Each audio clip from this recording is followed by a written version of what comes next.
Zagales, zagalas, señores del jurado, yo soy Roberto y os quiero dar la bienvenida a este pequeño canal donde, como sabéis, solemos hablar de cine. A todos los aficionados al cine de ciencia ficción, entre los que me encuentro, siempre ha habido dos sagas legendarias que nos han hecho disfrutar durante horas y horas. La primera de ellas, al menos en mi caso, sería la trilogía de Star Wars, la cual admiro. No en vano, la primera película que recuerdo haber ido al cine a ver fue La Guerra de las Galaxias, y he seguido las aventuras de los Skywalker hasta este desafortunado episodio 9. La otra, que durante muchos años fue mucho más fácil de seguir, fue la saga de Star Trek, y fue más fácil de seguir por el hecho de que había producido muchísimos más productos audiovisuales. Y es que esta franquicia, que comenzó con la serie original creada por Gene Roddenberry en el año 1966, aunque solo duró 3 temporadas, creó un grupo de fans tan fuerte que hizo que posteriormente se lanzara, pues en un primer lugar, la serie animada, posteriormente en el año 1979 las películas con la tripulación original del Enterprise, y bueno, tras el éxito de las películas, pues vinieron esos nuevos episodios de serie con la nueva generación, con Deep Space Nine, posteriormente con Voyager, las películas protagonizadas por esta segunda generación de Star Trek, y llegando incluso a la actualidad, donde tenemos productos como Star Trek Picard, Star Trek Discovery, o la que para mí es una de las más divertidas, Star Trek Lower Decks. Y es que realmente la franquicia de Star Trek daría para horas y horas de vídeo, pero ya sabéis, esto es otro rollo.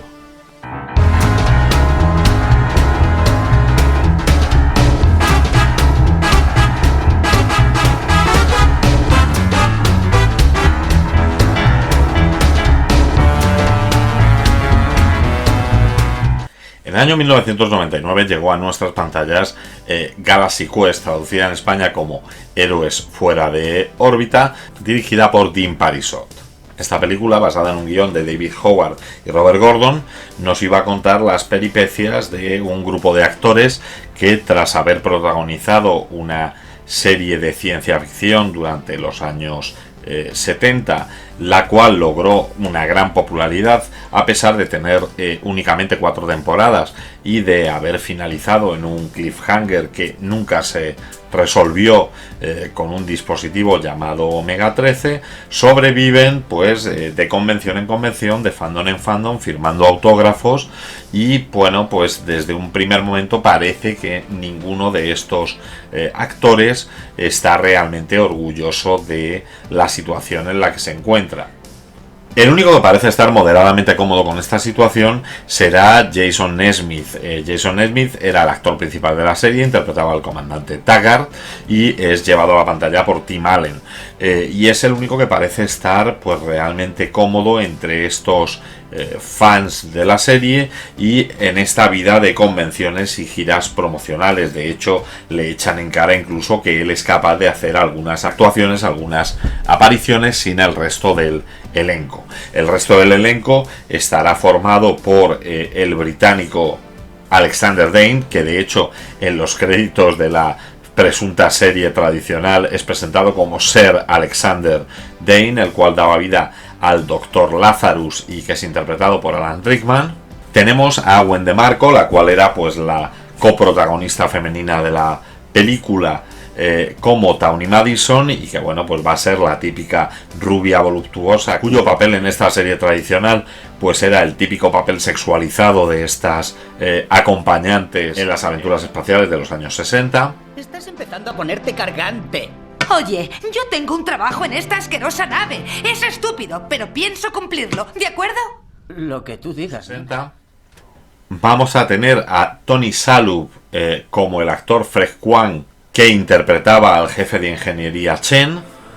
Tendremos a Tommy Weber, que es el tripulante piloto de la nave, que no dejaba de ser un niño en la versión original, Laredo, interpretado por Daryl Mitchell. Y por último tendremos en la convención a Guy Fleckman, interpretado por Sam Rockwell, el cual pues es un extra que apareció haciendo un papel de chaqueta roja en un capítulo de la serie original y que bueno, pues siente la emoción de ser parte de esta convención y de firmar algunos autógrafos junto a ellos.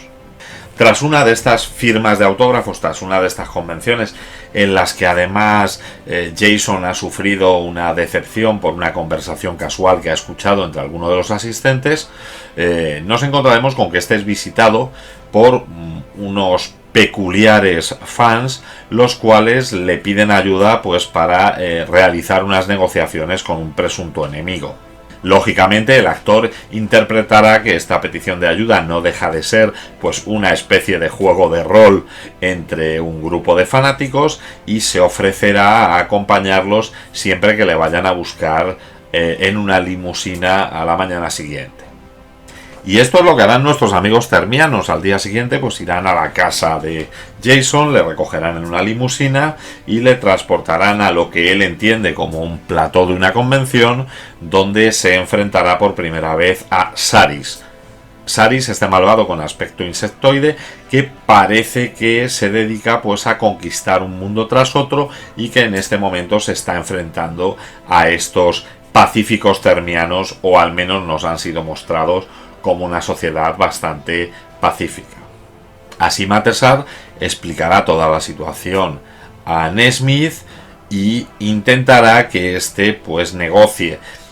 El actor, pensando que se encuentra en un acto promocional, pues ataca con toda su artillería a Saris y pide a los termianos que le devuelvan a su casa.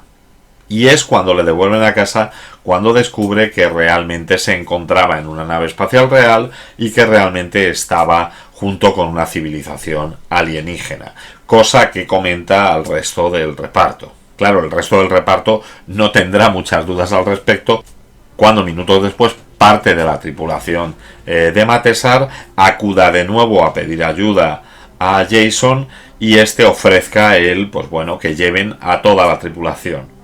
Comenzando así pues una serie de malentendidos, una serie de circunstancias en la que un grupo de actores debe comportarse como unos héroes que nunca han sido, dado que realmente los termianos han captado las emisiones de la serie original y consideran que estos son archivos históricos de la actividad de la nave NTE Protector. Y a partir de aquí, curiosamente, la película se va a convertir en lo más parecido a un capítulo de Star Trek que nos podemos imaginar. Vamos a tener a esta tripulación haciendo frente, por un lado, a esta amenaza alienígena, por otra parte, pues teniendo averías, bajando a buscar piezas a planetas desconocidos con otro tipo de habitantes alienígenas y, pues bueno, realizando una serie de acciones encaminadas pues a conseguir salvar a estos termianos.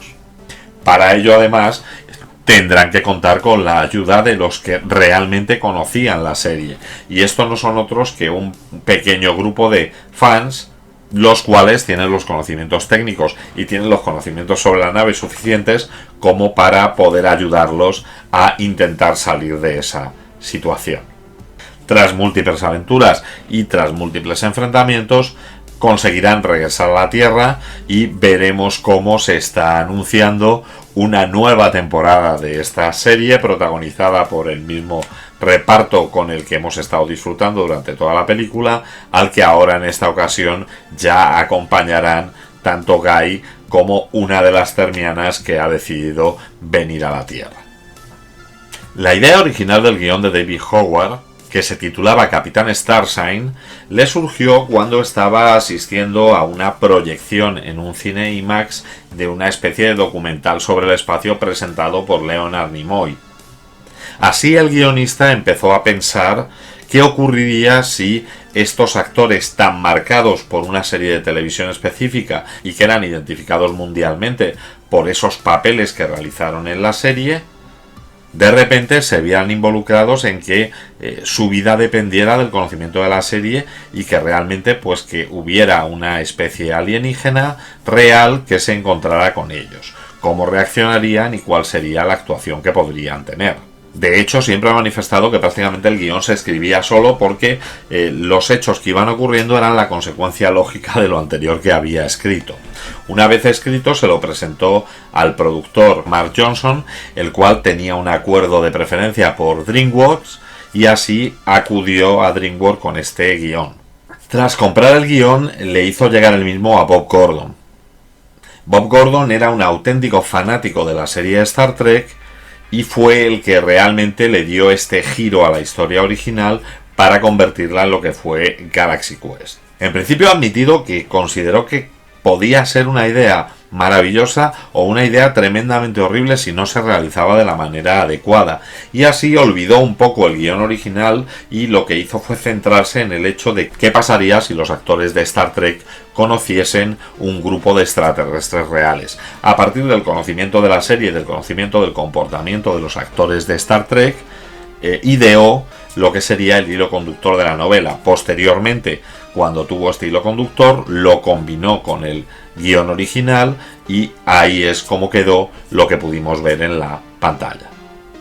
Mark Johnson quería que Dean Parisot dirigiera la película, dado que habían trabajado el año antes en la película Todo en Familia, la cual tuvo un moderado éxito, pero su colaboración le había parecido lo suficientemente buena. Sin embargo, la DreamWorks, cuando vieron el guión y vieron el presupuesto que iban a asignar, no confiaban en este director y contactaron con Harold Ramis. Así, a finales del año 98, en noviembre, Harold Ramis fue contratado por DreamWorks para ocuparse de la dirección de Galaxy Quest. Harold Ramis quería que el protagonista de la película fuera Alec Baldwin, pero este rechazó el papel. Trató posteriormente de que la película fuera protagonizada por Steve Martin o por Kevin Kline. Este último estuvo muy cerca de poder protagonizarla, pero bueno, por motivos familiares finalmente tampoco pudo realizarla. En ese momento se pone sobre la mesa el nombre de Tim Allen. Tim Allen era un cómico que ya tenía una gran popularidad, tanto por algún trabajo en el cine como por sus trabajos en series televisivas, pero no era en principio del agrado de Harold Ramis. Así, tras llegar a un acuerdo con la productora, se desligó del proyecto. 3 semanas más tarde, Dean Parisot estaba ya al frente de la película. Tim Allen declaró con posterioridad que el guión que se le había presentado cuando Ramis estaba al frente del proyecto era una comedia más parecida a Spaceballs, más tipo spoof movie, y que realmente pues no terminaba de sentirse cómodo con esa proposición. Dean Parisot, sin embargo, volvió al guión original, dado que él no quería que un actor de acción hiciera una comedia, sino pretendía que un comediante hiciera alguna escena de acción. Si hay que agradecer algo a la parte de proyecto que movió Harold Ramis, fue que fuera capaz de traerse al proyecto a Sigourney Weaver, dado que Sigourney Weaver, que había trabajado con Ramis en Los Cazafantasmas, estuvo muy interesada en volver a trabajar con él en una comedia. Además, el papel de Gwen de Marco, o más específicamente el papel de Tawny Madison, le parecía estupendo precisamente porque ella era una persona que estaba ya criticando desde hacía tiempo el cómo en determinadas películas de Hollywood se trataba a las mujeres, y el hecho de hacer este tipo de actriz habitual en las series de los años 60, que estaban allí más como elemento ornamental que por un valor artístico, le parecía que era algo que no podía desperdiciar. Así estaba muy dentro de la historia de la película, estaba muy dentro del guión, pero sí tenía un pero, que era que no entendía por qué Harold Ramis quería contratar actores serios para realizar esto que era claramente una comedia. Con lo cual, cuando Harold Ramis cedió la dirección, le pareció que podría ser positivo. No puedo, no lo haré. Bueno, Alex, al menos tú tenías un papel. Hacías un personaje que todo el mundo adoraba. Mi entrevista en la guía de la tele se redujo a 6 párrafos sobre mis tetas y cómo me entraban en el traje. Sigourney Weaver presionó a Parisot para que el personaje de Tawny fuera rubia y tuviera el pecho exuberante y lucirlo durante gran parte de la película. Al final el director tuvo que acceder a este capricho de Sigourney Weaver y la verdad es que creo que convierte el papel en bastante cómico y bastante representativo. Por otra parte está la incorporación de Alan Rickman. Alan Rickman se apuntó a este proyecto porque tenía muchas ganas de seguir desarrollando comedias. Él decía que se sentía más cómodo dentro de las comedias y fue de gran ayuda para el equipo de Dean Parisot, dado que parece ser que colaboró mucho en la reescritura, sobre todo de lo que son los diálogos, cambiando un poquito la orientación de su personaje, que si bien en los títulos de crédito aparecía como Sir Alexander Dean, él convirtió en algo mucho más mundano, algo mucho más común, apartándole de la afectación teatral que en un momento se esperaba que tuviera este personaje, y haciendo el Dr. Lazarus algo más cercano, que se encontraba más un poco en la línea de lo que había hecho Nimoy con el Dr. Spock, y haciéndolo cercano y que pudiera ser un personaje querido para los fans y no un personaje estirado y como por encima de los demás actores como se pretendía en un origen. ¿Cómo he llegado a esto? Otra vez no. Yo interpreté a Ricardo III. Saludamos 5 veces. Salimos a saludar 5 veces. Antes fui un gran actor y ahora miradme. ¡Miradme! No pienso salir ahí ni tampoco decir esa estúpida frase nunca más. De hecho, la frase recurrente que va a utilizar este Dr. Lazarus del juramento por el martillo de Grabtar fue una broma que Alan Rickman realizó durante el rodaje. El equipo se lo tomó como algo representativo, incluso imprimieron camisetas con este eslogan, por lo cual al final no hubo forma de sacar ese juramento del guión.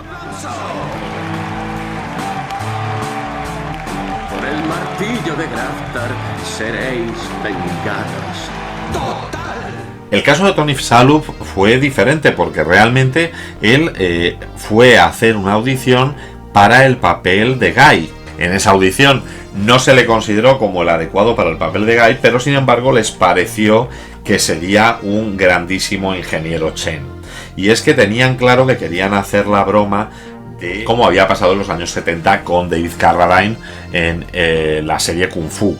El hecho de poner claramente a un actor que no era oriental a hacer un papel que era claramente para un oriental, lo cual era también un poquito una crítica a determinados comportamientos que se estaban teniendo dentro de la industria. El papel de Guy, sin embargo, acabó recalando en Sam Rockwell. Sam Rockwell realmente estaba buscando protagonizar o participar en alguna comedia, dado que su currículum se estaba centrando mucho en películas serias y quería mostrar un poco una nueva vis. Y el guión de Héroes fuera de órbita no le parecía una maravilla.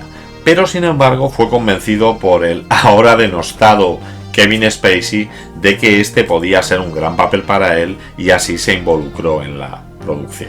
El nombre del personaje de Rockwell, Guy Friedman, tiene cierta historia detrás, dado que era una especie de homenaje a un personaje llamado Guy Bardaman, un actor secundario que apareció frecuentemente en diferentes episodios de Star Trek, casi siempre haciendo el papel de un secundario, de un extra que acaba muriendo en cualquier circunstancia. Aquí le quisieron hacer un pequeño homenaje con este personaje, que además es un personaje muy histriónico, muy negativo y que constantemente está recordando los tópicos de las series de televisión. Pero va a ser el extra al que matan 5 minutos después de aterrizar en ese planeta. No vas a morir en ese planeta, Guy. ¿Ah, no? ¿Cuál es mi apellido? Pues es... no sé. Nadie lo sabe. ¿Por qué? Porque mi personaje no es lo bastante importante para tenerlo. Porque voy a morir. Estableciendo un claro contraste con el papel del ingeniero Chen, que será completamente positivo y que será un personaje que siempre buscará la forma de solucionar los problemas. Incluso llegando hasta... Puede que seas el valiente extra cómico. ¿Se te ha ocurrido pensarlo? ¿Valiente?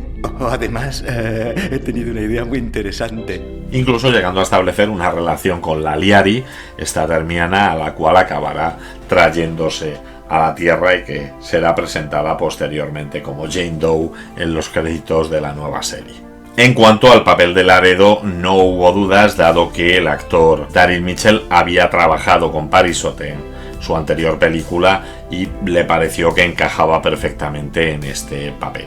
Matesar fue interpretado por Enrico Colantoni. Enrico Colantoni es un actor que nos sonará sobre todo como el padre de Verónica Mars, a los que tenemos cierta edad. Lo curioso de Enrico es que cuando se le hizo la audición para ser el termiano y se convirtió así en el primer termiano que se involucraba en el guión, trabajó con el director en cómo realizar los movimientos, cómo hacer los gestos y cuál debería ser incluso la forma de hablar de estos termianos. Debemos... una maqueta. ¡Oh! Así de pequeña. ¡Oh! Un engaño muy inteligente, en verdad.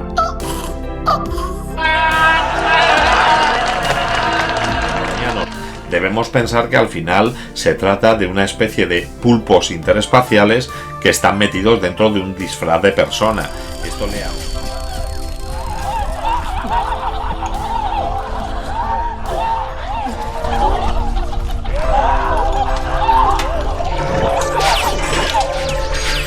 Nuestras más sinceras disculpas. Olvidamos encender los generadores de persona. Esto le hacía que tuvieran pues unos gestos, unos movimientos incómodos y que incluso sus formas de expresarse no fueran las típicas de un humano. Colantoni definió a los termianos como una especie de testigos de Jehová muy felices. Y así comenzó a participar en el casting y a participar en la formación del resto de los termianos. Entre los termianos, aparte de la Hilary, interpretada por Missy Pyle, que tuvo el caso curioso de que le pareció tan buena a la directora de casting que amenazó con dejar de hacer su trabajo si no se la contrataba para el papel. Su traductor se ha roto. Muy bien, guapa. Papel. También tenemos dentro de estos termianos a Jet Reese, el cual a vosotros no os sonará, pero a Deadpool sí le suena. Y también a... Señor Wilson. ¿En qué puedo ayudarle, aparte de a meter niños en su furgoneta? Tengo entendido que le han diagnosticado un cáncer terminal. Aviso de acosador. Es mi trabajo. El reclutamiento suena. Y también a Rainn Wilson, en el que sería su primer papel en el cine, y debemos reconocer que no fue precisamente el mejor de los papeles, dado que la gran mayoría de las escenas en las que participaba quedaron en la sala de montaje porque, según él mismo, se ponía nervioso, se atascaba y no era capaz de recitar sus diálogos con ese toque termiano que se había pedido. Otro actor. Señor, yo soy Lang, el oficial al cargo de las solicitudes. Antes de ir a la nave, dígame si desea algo. Armas, documentos, personal. Otro actor que también debutaba en esta película era Justin Long. Justin Long hacía el papel de Brandon, ese adolescente fan de la serie, conocedor de todos los secretos de esas 4 temporadas que habían sido emitidas y al cual Jason tendrá que recurrir para que le ayude a solucionar la situación. Está bien, escucha. Pero verá, es que quiero que sepa que no soy un descerebrado, ¿vale? Entiendo perfectamente que solo es una serie de televisión. Oye, Sé que no existe un momento, espérate un segundo, cállate, escucha. Ni la nave. Esto es real. ¡Oh, Dios mío! ¡Lo sabía! ¡Lo sabía! ¡Lo sabía! Linda Descena, la diseñadora de producción de esta película, dijo que se interesó mucho por ella por el hecho de que se alejaba de lo que se estaba haciendo en la ciencia ficción de los 90, y realmente es que si echamos un poco de vista atrás estamos en la época de películas pues como Dark City, como Matrix, como Nivel 13, como Blade. La ciencia ficción se interpretaba en ese momento pues como oscura, tenebrosa, y sin embargo en esta película nos vamos a encontrar con una iluminación y una forma de plantear la película completamente distinta, dado que además de la evidente influencia de la serie de Star Trek, se recurrió en el diseño de los escenarios y en la forma de rodar la película a otro tipo de influencias, como podían ser los seriales de Buck Rogers, como podían ser las películas de El planeta de los simios, o sobre todo Galáctica, la versión de los años 70, obviamente, porque la que conocimos hace unos cuantos años en el canal Sci-Fi sí tenía ese tono oscuro, y Perdidos en el espacio. La mayoría de la película se rodó en estudios en Los Ángeles, y bueno, lo único que se rodó en exteriores fueron las escenas del planeta alienígena en el que Jason tendrá que enfrentarse con el Grisak, que se rodó en el Goblin Valley en Utah. En cuanto a la calidad de los efectos especiales, no se pueden poner en duda. Tenemos por un lado todo el trabajo de efecto digital de la industria de Light and Magic, en ese momento aún propiedad de George Lucas, y por otro lado tenemos un uso de maquillaje y efectos prácticos maravilloso realizado por Stan Winston. Y es que Stan Winston, que ha ganado 4 veces el Oscar a mejores efectos especiales por películas como Aliens, Jurassic Park, mejor maquillaje por Terminator 2, y que ha participado en otras películas como Depredador, Eduardo en manos tijeras, es desde luego uno de los genios reputados de las artes visuales. En este caso le vamos a tener trabajando por un lado en el maquillaje maravilloso de Saris y también en la criatura, el Grisak, al que se enfrentará Tagar en el planeta desértico.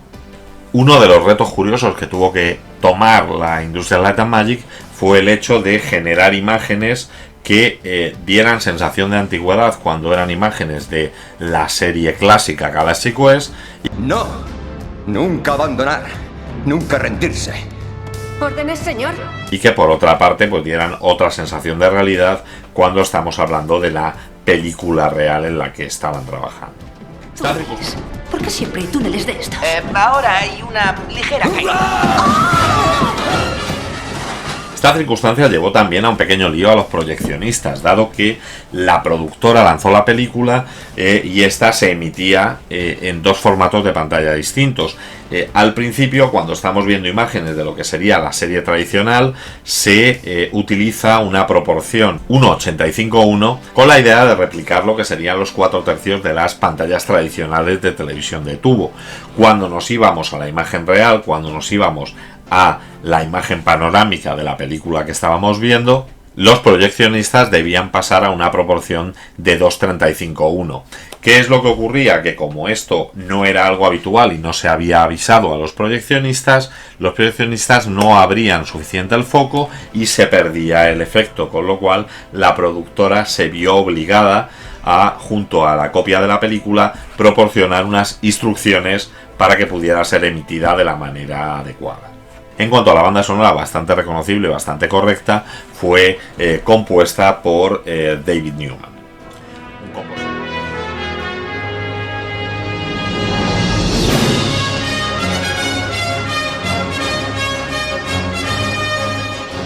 Un compositor bastante competente que ha hecho bandas sonoras para películas como Los Picapiedra, para el corto de Frankenweenie de Tim Burton, películas como Anastasia, Scooby-Doo, Ice Age, siendo realmente un compositor bastante especializado en bandas sonoras de películas infantiles y juveniles. Y eso nos lleva a otro asunto que ocurrió con esta película. Esta película se estrenó en la campaña navideña del año 99. Tenía que competir con películas como Rugrats o Stuart Little. Esto hizo que la productora DreamWorks pusiera un especial énfasis en que la película obtuviera una calificación para todos los públicos. Y esto en cierto modo supuso un problema, dado que obligó a recortar ciertas escenas, algunas de ellas verdaderamente divertidas, como esa escena en la que Sigourney Weaver pues intenta seducir a sus enemigos para conseguir una ventaja y conseguir huir, o esa escena en la que se le enseña al Dr. Lazarus sus aposentos, que vienen a ser una especie de homenaje a las salas de torturas. Todas estas, así como determinados lenguajes que podrían considerarse ofensivos, fueron eliminadas en el último corte para que se pudiera conseguir esta calificación para todos los públicos, y realmente tanto el director como gran parte del equipo técnico que participó en la película consideraron que jugó en contra suya. Aún así, la película tuvo una recepción bastante positiva, y es que Galaxy Quest consiguió recaudar $98 millones, lo cual, teniendo en cuenta que su producción había costado en torno a unos 45, pues era un éxito moderado, duplicó la inversión, lo cual, si no fue un gran éxito, sí al menos permitió que se la considerara como una película bastante adecuada. En cuanto a la opinión de la crítica, fue bastante unánime. A todo el mundo le encantó la película, tanto a aquellos que la vieron como una parodia de Star Trek, como a aquellos que la consideraron como una comedia por separado sin tener en cuenta su influencia. Le pareció que Galaxy Quest funcionaba de una manera adecuada. La película además estuvo nominada a diversos premios, como los Teen Choice Awards o como los premios Saturn, donde Tim Allen fue considerado como el mejor actor, estando nominados también tanto Alan Rickman como Sigourney Weaver para estos mismos premios. Afortunadamente, las escenas que se eliminaron para rebajar la calificación por edad pueden ser visualizadas dado que forman parte de lo que es el contenido extra de la edición doméstica, de la edición en DVD de la película. Por otra parte, es cierto que DreamWorks tuvo que reconocer posteriormente, y así lo ha declarado en diversas oportunidades, que no trabajó bien la promoción de la película. Sí es cierto que crearon una página web vintage muy enfocada a lo que podría haber hecho el fandom de Galaxy Quest si realmente esta serie hubiera llegado a existir, muy parecida a lo que había en aquel momento, tanto de Stargate como de Star Trek en la web.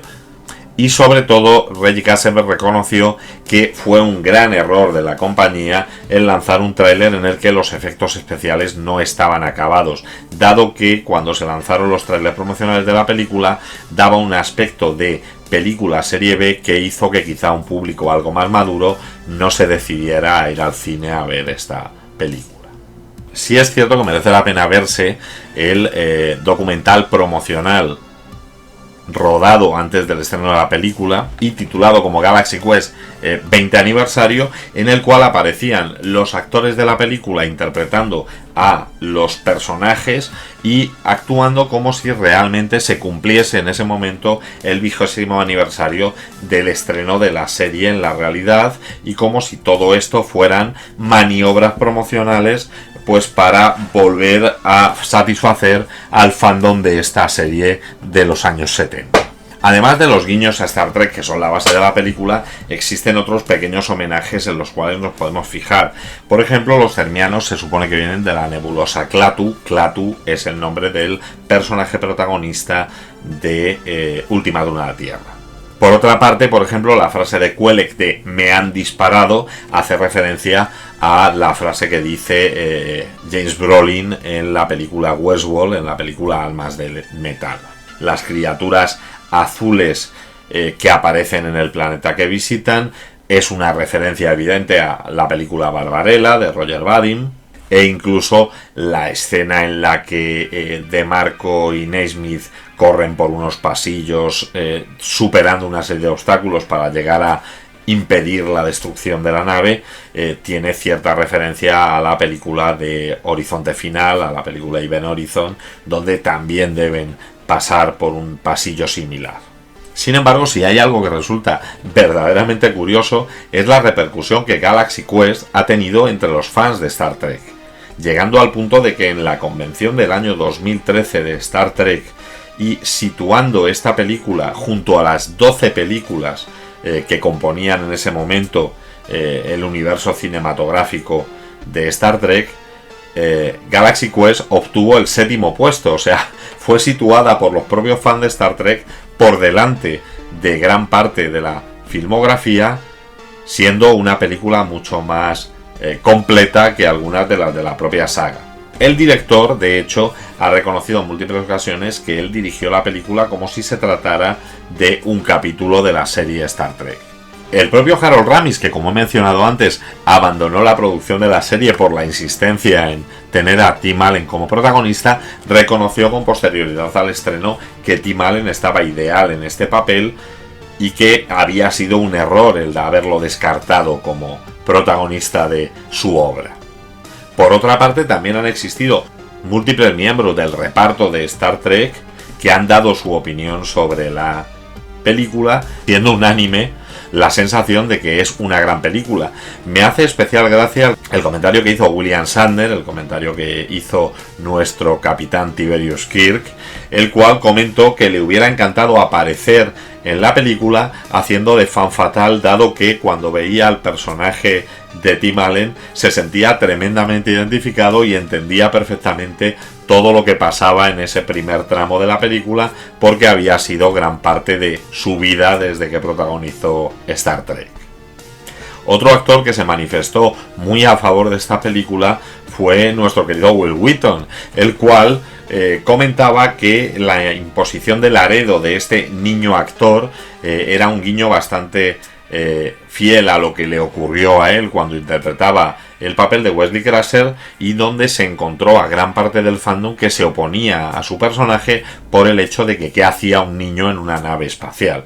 Pero si hay alguien que desde luego con su descripción de la película hizo la locura de los fans, fue Josh Takei, el famoso Ikari Sulu, el cual definió la película como el mejor documental sobre el mundo fandom que se había creado, y reconociendo que sobre todo la escena en la que Tim Allen pierde su camisa lo sintió como algo que él había vivido múltiples veces en el plató de Star Trek. Héroes fuera de órbita. Sargento Che. ¡Hola! ¡Ya!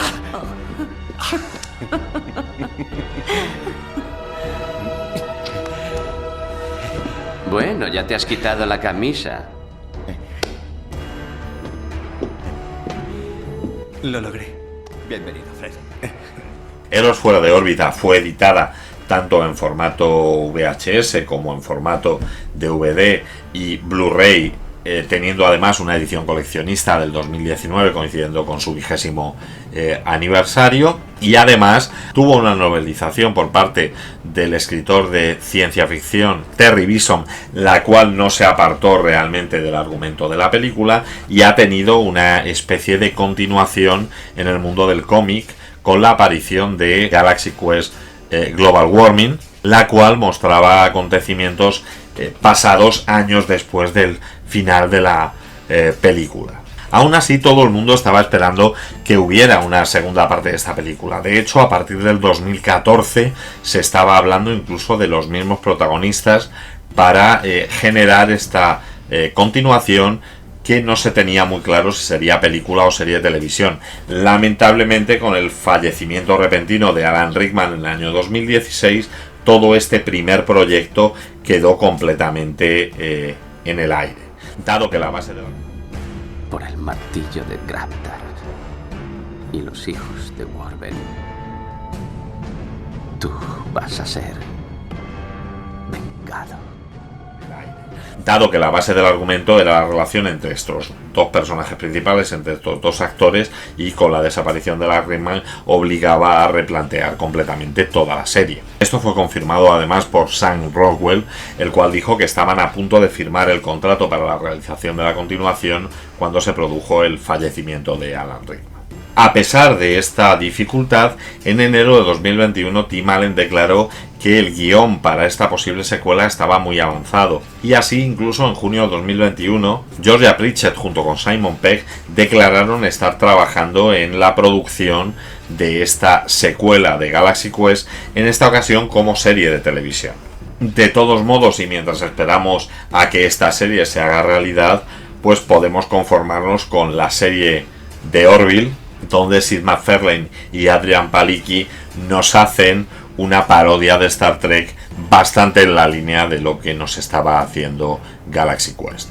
Además, como he mencionado en la entradilla, la serie Star Trek Lower Decks, la serie de animación, también nos muestra una parodia de todas las situaciones de Star Trek, con lo cual los aficionados tenemos material para ir esperando a que llegue esta secuela. En definitiva, Galaxy Quest fue una película muy diferente a lo que se estaba haciendo en esa época. Si estábamos en un momento, quizá por el fin del milenio, en el que casi todas las historias de ciencia ficción trataban de buscar un final, un contenido, de buscar una reflexión filosófica, aquí tuvimos un soplo de aire fresco, tuvimos una serie basada únicamente en el carisma de sus personajes, en la diversión, en la broma y en el qué hubiera pasado si realmente unos actores de Hollywood se vieran enfrentados a una amenaza alienígena en los papeles que les hicieron famosos. A mí una película que me resulta muy divertida y que además debo reconocer que ahora con su revisionado ha envejecido muy bien, sus efectos especiales siguen teniendo una calidad adecuada y sus bromas siguen siendo tremendamente reconocibles. Bueno, y a vosotros, ¿cuál es la parodia que os gusta más? Si tenéis alguna favorita, ya sabéis, me lo podéis poner en la caja de comentarios. Dadle al like si os ha gustado el vídeo, suscribíos al canal y no dudéis en pasaros por la sección Canales que me enrollan, donde encontraréis los canales de algunos compañeros que hablan también de cine e incluso a veces mejor que yo. Y como siempre digo, parafraseando a Typical, en el próximo programa hablaremos del gobierno.